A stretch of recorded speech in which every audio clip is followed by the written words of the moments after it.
Bonjour tout le monde, j'espère que vous allez bien. Donc dans cette vidéo, je vais vous présenter une intelligence artificielle concurrente à DALL-E 2, c'est Midjourney. Donc on va voir un peu qu'est-ce que fait cette intelligence artificielle, comment on pourrait l'utiliser pour gagner de l'argent en ligne, et on va voir aussi un peu les différences avec DALL-E 2.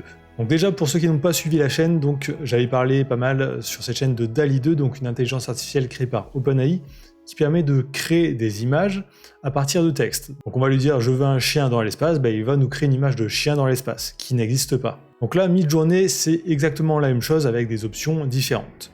Donc pour mieux se rendre compte de ce qu'il est possible de faire, on va aller voir un peu la galerie. Donc là, toutes les images qui sont ici, c'est des images créées par les personnes qui utilisent Midjourney. Donc on peut voir déjà que visuellement, c'est beau.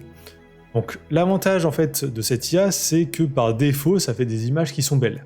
DALL-E 2, il faut ajouter quelques mots-clés pour avoir vraiment souvent des images belles.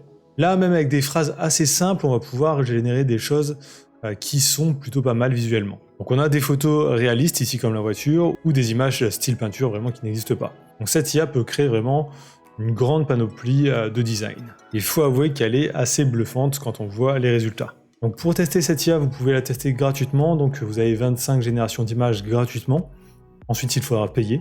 Donc pour ça, c'est simple, vous allez sur midjourney.com, vous faites rejoindre la bêta, et là, il faudra s'inscrire avec Discord. C'est un peu l'inconvénient de cette plateforme, c'est ce que j'aime pas trop moi sur cette plateforme, c'est qu'il faut utiliser Discord et générer les images directement sur Discord.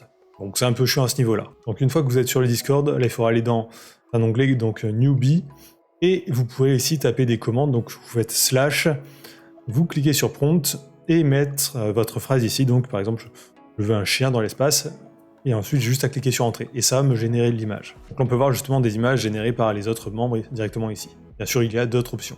Là, dans cette vidéo, le but ce n'est pas de vous faire un tuto complet, c'est juste de vous présenter l'outil et les possibilités. Donc comment on pourrait utiliser cet outil?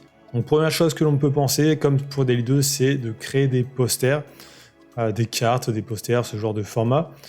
Ça s'y prête assez bien. Surtout que sur Midjourney, on peut choisir le format de sortie. On peut voir est-ce qu'on veut un carré, est-ce qu'on veut un format paysage, etc. Donc ça c'est assez intéressant. Sur DALL-E 2 on ne peut pas le faire, il faut étendre l'image manuellement ou la recadrer. Alors que là sur Midjourney on peut le faire directement. Donc ça c'est plutôt pas mal pour avoir directement un format poster. Ensuite là où ça peut être aussi intéressant, ça va être tout ce qui est print on demand en général, pas que poster, mais t-shirt ou ce genre de choses. Parce qu'on peut lui demander de créer un fond uni pour ensuite le supprimer et le mettre sur un support. Je vous ferai voir quelques exemples par la suite. Ensuite, ça peut être utilisé dans pas mal de cas. Si vous avez des articles de blog à illustrer et que vous n'avez pas envie de payer pour des droits d'image assez chers, vous pouvez générer des images grâce à ça. Ça vous coûtera que quelques centimes. Ça peut aussi être utilisé pour créer des couvertures de livres et pas mal d'autres choses. Donc ça, c'est vraiment à vous de voir. Mais la première utilisation, moi, qui me vient à l'esprit, c'est vraiment le POD. C'est la chose la plus simple, en tout cas, à faire avec ce genre d'IA. Donc là, un exemple, j'ai essayé de lui demander de me créer directement un design de print on demand pour aller sur un t-shirt avec maman dessus, alors en anglais. Donc voilà quelques résultats que j'ai obtenus. Donc on peut voir que les résultats sont assez bons. Surtout là, celui en haut à gauche, j'aime bien. Alors là, dans ce style-là, ça fait un peu funérailles. Donc il faudrait tester avec des styles un peu plus joyeux, peut-être. Alors l'inconvénient, c'est que pour l'instant, ça ne marche pas très bien avec le texte. Donc là, ça marche avec le mot mom. Donc pour maman, mais si on veut mettre une phrase complète ou ce genre de choses, ça ne va pas nous le faire, ça va mettre des lettres au hasard un peu, donc de ce côté-là, pour l'instant, ce n'est pas top. Quelques autres exemples ici. Ensuite, j'ai essayé de faire aussi comme sur DALL-E 2, donc je vous ai fait voir un exemple avec une licorne qui fait de la musculation, donc là, j'ai essayé de générer à peu près le même style d'image. Donc voilà ce que ça m'a donné, donc ça, c'est juste en une requête. Donc en gros, je vais demander de générer une licorne qui fait de la musculation avec un style un peu vectoriel. Donc ça, c'est le genre de design qu'on pourrait détourer par la suite et mettre sur un t-shirt avec, par exemple, avec une phrase humoristique. Alors quelquefois, ce n'est pas top, le résultat. Là, par exemple, il y a 3 pattes à l'arrière, 2 pattes du côté gauche.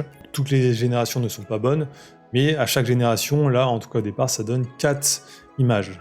Donc ensuite, on choisit celle que l'on veut et on peut augmenter la qualité. Donc là, pareil, avec juste des licornes un peu plus réalistes. Ici, pour du tennis, par exemple. Donc ça donne des résultats plutôt pas mal. Et ensuite, j'ai vraiment essayé de faire plus des designs de print on demand, mais là, plus niché sur des passions. Donc là, j'ai pris le parapente comme exemple. Donc je lui ai demandé en gros d'avoir un design en fond noir, avec un parapente style un peu vectoriel. Donc voilà ce que ça donne. Donc ça, on pourrait très bien reprendre chacune de ces images, Alors il faudrait peut-être mettre un peu de dégradé transparent sur les côtés, vu que c'est coupé net certaines images ici. Donc pour les mettre sur un t-shirt, ça n'irait pas très bien. Pour un poster, ça serait nickel. Mais on peut voir que les résultats sont quand même assez bluffants. Donc ça, j'en ai fait pas mal comme ça. On peut voir qu'à chaque fois, c'est beau visuellement. Ici, d'autres styles encore. Donc là, ça serait pas trop pour du print on demand.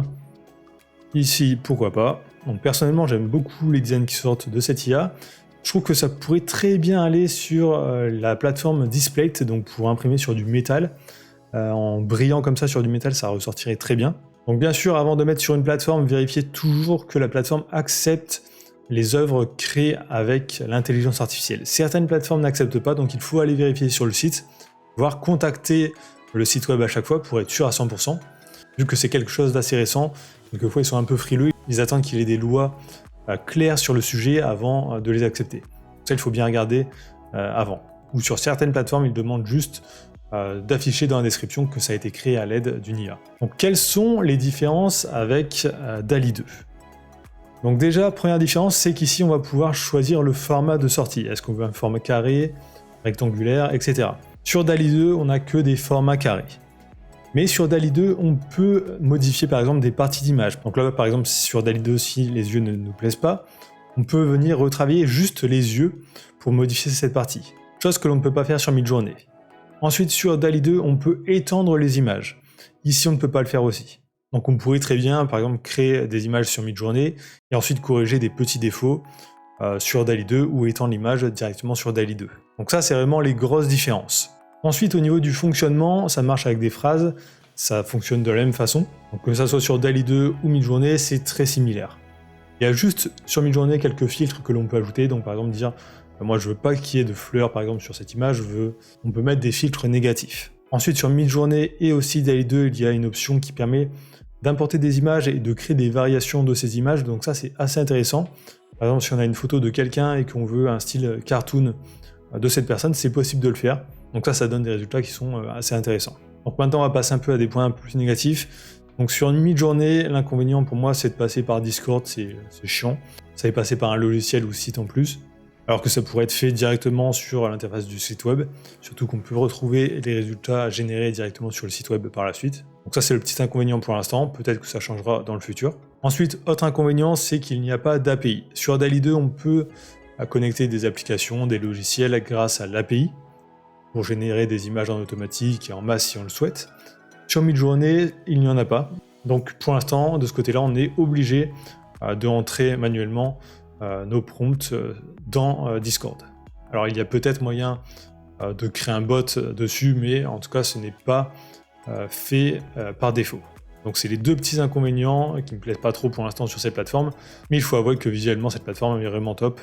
Et surtout la possibilité de changer les formats de sortie, c'est assez intéressant. Donc ensuite le prix, donc on a 25 images gratuites quand on s'inscrit. Sur DALL-E 2, c'est 50 images, enfin 50 générations d'images, et on en a 15 aussi tous les mois. Alors que sur Midjourney, il n'y en a que 25 au départ qu'une seule fois. Donc ensuite, il faudra payer, et ça fonctionne avec un abonnement. Alors ensuite, les prix sont assez similaires à DALL-E 2. Mais si vous avez que quelques images à générer tous les mois, donc une dizaine, vous ne pouvez pas le faire juste avec l'offre gratuite. Alors que sur DALL-E 2, vous pouvez. Donc voilà un peu pour les exemples d'utilisation, les possibilités avec ces plateformes, les inconvénients, et le comparatif avec DALL-E 2.